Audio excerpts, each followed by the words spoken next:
इस मूवी में देखेंगे कि सूर्य एक्सपांड होकर पृथ्वी को तबाह करने वाला है और इस संकट से बचने के लिए पूरी दुनिया एक होकर पृथ्वी को दूसरे सोलर सिस्टम में मूव करने का फैसला करती है। लेकिन ऐसा करने से पृथ्वी पर तूफान, भूकंप, सुनामी आती है। लेकिन इस खतरे से निपटने के बाद जब पृथ्वी जुपिटर के पास आता है तब जो होता है वो देखने लायक है। इस मूवी का नाम है द वॉन्डरिंग अर्थ। मूवी की शुरुआत होती है 2061 से, जहाँ दिखाया जाता है कि सूर्य बहुत जल्दी एक्सपांड हो रहा है और आने वाले 300 सालों में वो पृथ्वी के ऑर्बिट में एंटर करेगा, जिसके कारण हमारी पृथ्वी तबाह हो सकती है। इस खतरे को देखते हुए दुनिया के बड़े बड़े देश आगे आते हैं और यूनाइटेड अर्थ गवर्नमेंट नाम की एक ऑर्गेनाइजेशन बनाते हैं। इसका काम था हमारी इस पृथ्वी को नजदीकी अल्फा सेंचुरिया नाम का जो दूसरा सोलर सिस्टम है उसमें मूव किया जाएगा। अभी पूरा सफर 25 साल का था। इतने दूर जाने के लिए पृथ्वी पे कई सारी लोकेशन पे थ्रस्टर बनाए जाते हैं, जिसे अर्थ इंजन भी कहते हैं। ये सारे थ्रस्टर, जिसे बूस्टर भी कहा जाता है, वो फ्यूजन पावर प्लांट पर चल रहे थे, जिसके कारण पृथ्वी को बूस्ट मिल रही थी और वो अपने पोजीशन से मूव होने लगती है।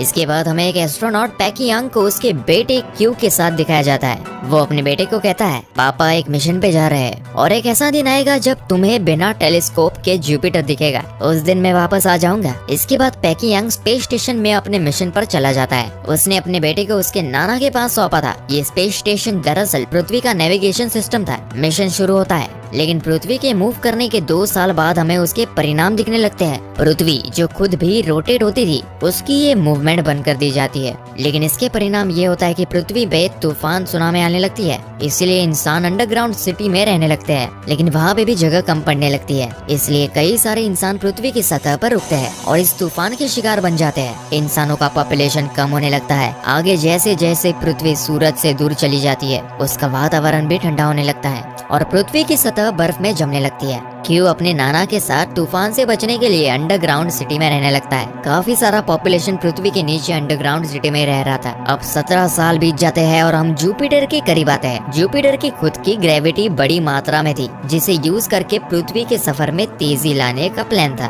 बतौर नेविगेटर यही तर पैकी यांग का स्पेस स्टेशन का सफर था। अगले दिन यानी चाइनीज न्यू ईयर के पहले दिन वो पृथ्वी पे वापस लौटने वाला था। इसके बाद क्यू को दिखाया जाता है जो अब बड़ा हो गया है। वो अभी हैवी ट्रक का मैकेनिक बन गया है, जो अपने एडॉप्टेड बहन हैन को लेके स्कूल से भाग जाता है। इन दोनों भाई बहनों को पृथ्वी का सरफेस देखना था कि अभी वहाँ कैसा वातावरण है। इसलिए एक लोकल चोर के पास जाके वो लोग उससे थर्मल सूट चुरा लेते हैं, क्योंकि पास में एक बबल कैप्सूल होती है जो अचानक से कभी भी बबल में कन्वर्ट होती थी, जिससे दोनों भी बच पाते। जिसके बाद वो लोग उसी का इस्तेमाल करके थर्मल सूट चुरा के वहाँ से भागते हैं। दोनों भी लिफ्ट से ऊपर चले जाते हैं और देखते हैं कि सरफेस का टेम्परेचर नेगेटिव हो गया है। कोई भी इंसान बिना थर्मल सूट के वहाँ पर जिंदा नहीं रह सकता। आसपास कोई भी रहने लायक जगह ही नहीं थी और पास में ही वो बड़ा सा अर्थ इंजन दिखते हैं और ऐसे ही 10,000 अर्थ इंजन पूरे पृथ्वी पर लगाए गए थे।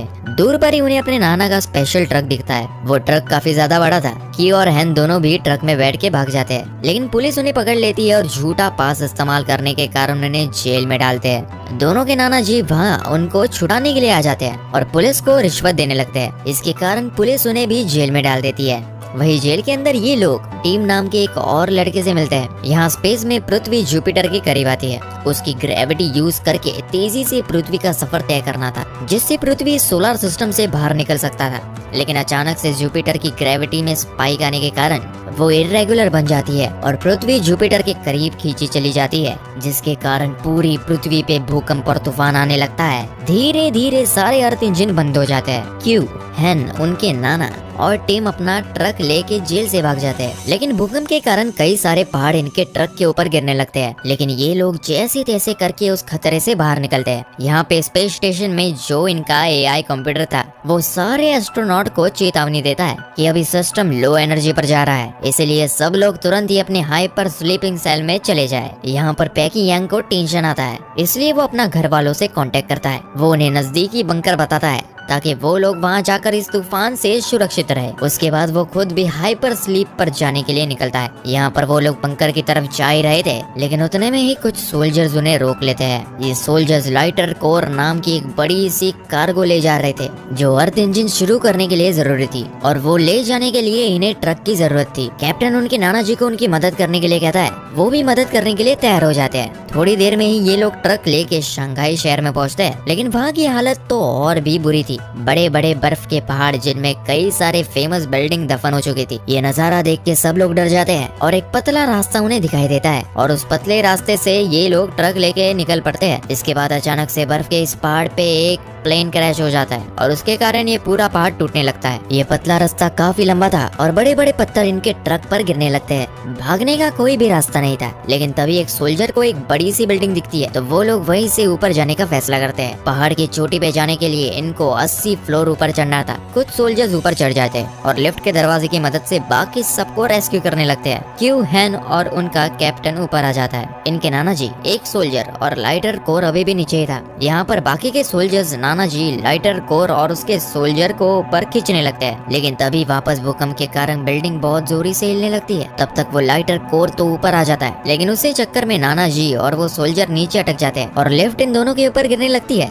लेकिन तभी वो सोल्जर अपनी जान की परवाह ना करते हुए सामने का जो लिफ्ट का दरवाजा रहता है उसे तोड़ता है और नाना जी को उस बीच वाले फ्लोर पर ही डाल देता है। लेकिन सोल्जर के ऊपर लिफ्ट गिर जाता है और वो मारा जाता है। नाना जी के हेलमेट भी लगभग टूट गया था और उन्हें पता था कि बचने का कोई भी रास्ता नहीं है, इसीलिए वो सीधा हेलमेट निकाल देते हैं और बर्फ में फ्रीज होके उसी वक्त मर जाते हैं। हैन और क्यू बहुत ही ज्यादा इमोशनल हो जाते हैं, लेकिन क्यू को उस कैप्टन के ऊपर बहुत गुस्सा आ रहा था क्योंकि उसने उसके नाना जी को बचाने में मदद नहीं की। जिसके बाद वो उस ग्रुप से अलग होता है। टीम भी उसके साथ ही निकल पड़ता है। सोल्जर भी लाइटर कोर को लेकर अपनी राह पर चल पड़ता है। यहाँ स्पेस स्टेशन में पैकी यंग स्लीपिंग सेल में कुछ गड़बड़ी करके उड़ जाता है। फिर वो सिस्टम चेक करता है और उसे पता चलता है कि उनका स्पेस स्टेशन पृथ्वी को छोड़ किसी और ही रास्ते पर जा रहा है। वही एआई सिस्टम को पता लगता है कि एक एस्ट्रोनॉट नींद से उड़ गया है, तो उसकी इस हरकत को रोकने के लिए वो उसके कलीग मैक्रो को उठाता है। मैक्रो पहले तो पैकियांग को समझाने की कोशिश करता है, फिर पैकियांग उसे बताता है कि स्पेस स्टेशन पृथ्वी को छोड़ के कहीं और चला जा रहा है, तो मैक्रो उसकी मदद करने लगता है। इन दोनों को कंट्रोल सेंटर जाना जरूरी था ताकि वो एआई सिस्टम को ओवरराइड कर सके, लेकिन स्पेस स्टेशन में कंट्रोल सेंटर ऊपर की तरफ था,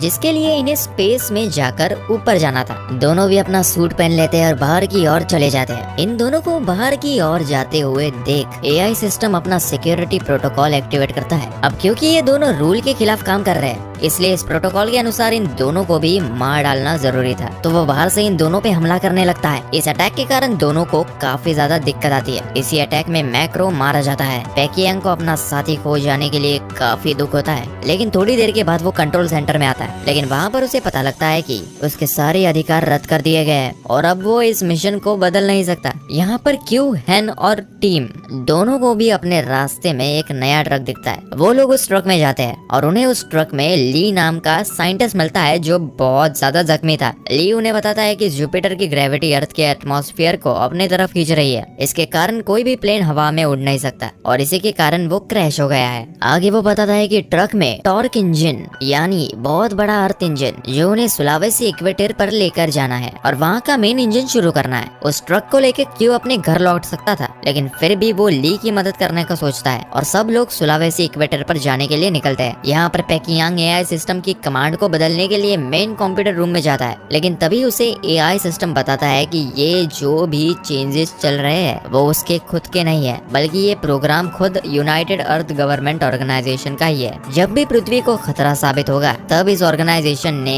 एक प्रोटोकॉल लिखा था कि पृथ्वी के लोगों की मदद उन्हें नहीं करनी है और स्पेस स्टेशन को एक रहने लायक प्लेनेट ढूंढते रहना है। स्पेस सेंटर में जरूरत की सारी चीजें हैं, जैसे कि फसलों के सैंपल और अलग अलग जानवरों के सैंपल। इतना ही नहीं, ह्यूमन एम्ब्रोज भी रखे हुए हैं जो इंसानों को नए प्लेनेट में सिविलाइजेशन शुरू करने के लिए मदद करेंगे। भले ही पृथ्वी जुपिटर को टकरा जाए और सारे इंसान पृथ्वी पर मारे जाएंगे, लेकिन ह्यूमन रेस खत्म नहीं होगी। नए रहने लायक प्लेनेट में ये सारी चीजें वापस पैदा हो सकती है। ये सब कुछ सुनने के बाद पैकियांग को सोचता ही नहीं कि वो क्या करे। यहाँ पर जो सोल्जर्स की टीम थी उन्हें इस बर्फीले तूफान में उस लाइटर कोर को खींचना काफी कठिन हो रहा था और तभी अचानक से ठंड के कारण उनका एक सोल्जर भी गुजर जाता है। ये देख के बाकी मेंबर्स का हौसला टूटने लगता है कि ये मिशन इधर ही रोक देना चाहिए और सबको अपने अपने घर चले जाना चाहिए, लेकिन इसके लिए कैप्टन तैयार नहीं होता। एक महिला सोल्जर लाइटर कोर को शूट कर देती है, जिसके कारण वो टूट जाता है। ये देख के कैप्टन काफी गुस्सा हो जाता है और गुस्से में उसे लगभग मारने वाला था, लेकिन वो खुद को रोकता है। लेकिन तभी वहाँ पर क्यू अपना ट्रक लेके आता है और उन्हें बताता है कि ट्रक में एक और टॉर्क इंजन है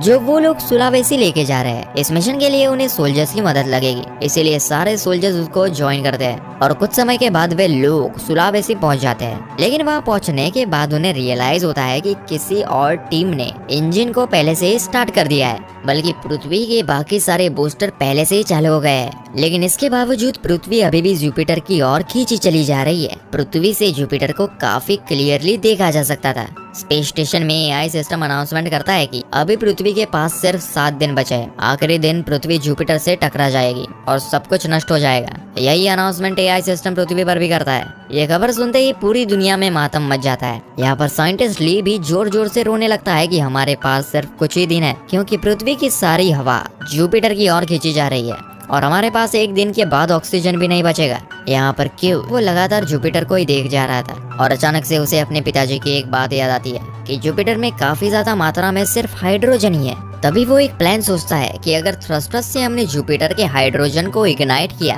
तो काफी बड़ा विस्फोट होगा और बड़ी मात्रा में एनर्जी वेव जनरेट होगी। इस वेव के कारण पृथ्वी दूर फेंकी जा सकती है। ये प्लान काफी कठिन था लेकिन नामुमकिन नहीं। वो ली और बाकी सबको ये प्लान बताता है और सब लोग तैयार हो जाते हैं। वो प्लान बनाता है कि मेन इंजन को ही बंद करके पूरी दुनिया से इग्निशन का नया प्रोग्राम लोड करेंगे, लेकिन इंजन बंद होने के बाद उसे मैन्युअली चालू करना पड़ेगा। अब इस प्लान के अनुसार टीम और क्यू दोनों ग्लाइडर कोर को मेन इंजन में डालेंगे। मैनुअल इंजन स्टार्ट करने के लिए एक सोल्जर की टीम आ जाएगी। तो तीसरी टीम होती है ली और बाकी साइंटिस्ट की, जो कि कंट्रोल रूम में जाके वो प्रोग्राम लोड करेंगे। हैन और जो महिला सोल्जर होती है वो कम्युनिकेशन रूम में जाएगी। इसी प्लान के अनुसार सब लोग अपने स्टेप्स लेते हैं, लेकिन इस मिशन में कई सारी दिक्कत आती है। जैसे ही टीम और क्यू दोनों लाइटर कोर को इंजन में डालते हैं तो एक लॉग बीच में आता है, जिसके कारण वो पूरा प्रोग्राम अटक जाता है। वही इग्निशन पिन काफी बड़ी थी, इसलिए सोल्जर की मैन पावर कम पड़ने लगती है और यहाँ पर ली का प्रोग्राम भी 99% पे आके हैंग हो जाता है। लेकिन तभी हैन पेकियांग को कांटेक्ट करती है। पेकियांग को वो उनका सारा प्लान बताती है ताकि कुछ मदद मिल सके। पेकियांग यूनाइटेड अर्थ गवर्नमेंट ऑर्गेनाइजेशन के अधिकारियों से परमिशन लेने के लिए उनको कांटेक्ट करता है। यहाँ पर वो लोग सिर्फ एक ही हेल्प करने को तैयार होते हैं कि जो बच्ची का मैसेज है वो उसे पूरी दुनिया में ब्रॉडकास्ट करेंगे। फिर उसके बाद हैन अपना मैसेज पूरी दुनिया में ब्रॉडकास्ट करती है और कहती है कि मैं और सोल्जर्स की टीम पृथ्वी को बचाने का आखिरी प्रयास कर रहे हैं और यहाँ पर हमें लोगों की जरूरत है। मुझे पता है कि आप में से कई लोगों ने अपना हौसला खो दिया है, लेकिन हम सब एक होके इस पृथ्वी को बचाने का आखिरी प्रयास करेंगे तो शायद हम बच सके। एक बच्ची से इतना इमोशनल मैसेज सुनने के बाद जो भी लोग भाग रहे थे कुछ जगह पर छुपने के लिए, उसमें से कई सारे लोग इनकी मदद करने के लिए आ जाते हैं और जो इग्निशन पिन रहता है जो कि काफी बड़ा था उन्हें पुश करने में सोल्जर्स की मदद करते हैं और आखिरकार काफी देर के बाद वो पिन लॉक हो जाती है। यहाँ पर क्यू भी अपनी जान पे खेल के लॉक को निकालता है और टीम को साथ लेके उस ट्रक से भागने लगता है। यहाँ पर प्रोग्राम भी अपलोड हो जाता है। जैसे इनका ट्रक बाहर आ जाता है, इग्निशन लॉन्च किया जाता है और मेन इंजन जो पृथ्वी का सबसे बड़ा इंजन था वो सीधा जुपिटर को निशाना लगा के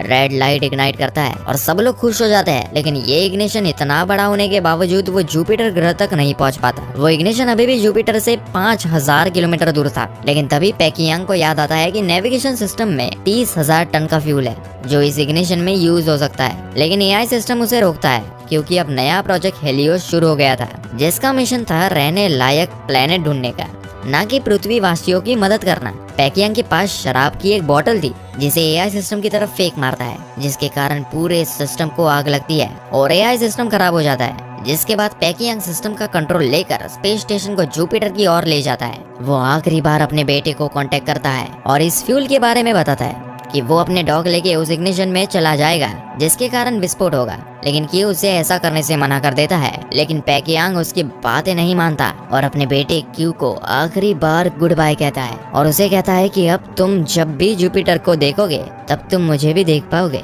क्यू बहुत जोरों से रोने लगता है और वो जुपिटर को जब देखता है तब उसे अपने पापा का जो डॉग सिस्टम रहता है वो दिखाई देता है। वो सीधा डॉग उस आग में चला जाता है और उसे देखते देखते बहुत बड़ा विस्फोट हो जाता है, जिसके कारण आग जुपिटर तक पहुंच जाती है। वहां के हाइड्रोजन को इग्नाइट करती है और बहुत जोरों से एनर्जी वेव जनरेट हो जाती है जो पृथ्वी को ऑपोजिट डायरेक्शन में पुश करती है। हालांकि जुपिटर से निकले बड़े बड़े एस्टेरॉइड्स अगले 7 मिनट में पृथ्वी तक पहुंचने वाली थी। सभी लोग अंडरग्राउंड बंकर की तरफ भागने लगते हैं। लेकिन तभी एस्टेरॉइड्स पृथ्वी तक पहुंच जाती है और चारों तरफ तबाही का नजारा था। क्यू और टीम नीचे गिरने लगते हैं, लेकिन वो एक पोल को पकड़ लेते हैं। लेकिन हैन नीचे गिरने लगती है और उसे बचाने के लिए क्यू भी नीचे कूद जाता है। लेकिन क्यू के पास कैप्सूल रहता है जिसके कारण वे दोनों बच जाते हैं। लेकिन वो भी जल्दी क्रैक हो जाता है और क्यू हेलमेट भी टूट जाता है।